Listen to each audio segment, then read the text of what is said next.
আসসালামু আলাইকুম বন্ধুরা। ইউটিউবে আরেকটি ভিডিও চোখে পড়লো আয়না ঘর নিয়ে। আসলে এর আগে একটা ভিডিও বানিয়েছি আয়না ঘর নিয়ে। ওই আয়না ঘরে ছিল খালি কঙ্কাল আর কঙ্কাল দেখাইছিল, তখন বলছিল এটা আয়না ঘর। আসলে এখন দেখাইতেছে একটা সুরঙ্গের মতো, বিশাল একটি সুরঙ্গের মতো। আসলে এটাও কি আয়না ঘর নাকি আমার মাথায় ঢুকতেছে না। না, এটা হামাসের সুরঙ্গের মতন লাগে। তো এই মাটির তলায় যেরকম সুরঙ্গ হামাসের সেরকম দেখতে। এটা কি বাংলাদেশে অবস্থিত আছে? এটা খালি ইউটিউবারই খুঁজে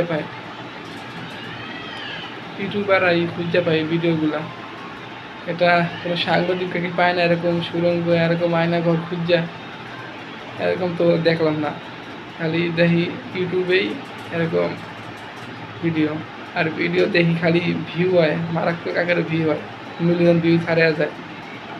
আসলে এটা কি ভিউ বাড়ানোর লেগে অন্য অন্য ভিডিও কি করিয়া এডিটিং করে ছাড়তেছে নাকি তা বুঝতেছি না আমি। মানে আয়না করে এত এত বড় সুরঙ্গ, মানে দেখেন ভিডিওটা শেষই হইতেছে না। পাশে দেখতে পাচ্ছেন আপনারা, ভিডিওটা চলতেছে, মানে বিশাল বড় সুরঙ্গের মতো লাগতেছে। সুরঙ্গের মধ্যে তাও আবার সাইডে মিলে ঘরমোর আছে। এটা এরকম আয়না করে দেখি আর সরকার। বন্ধুরা, ভিডিওটি ভালো লাগে লাইক করবেন। আল্লাহ হাফেজ।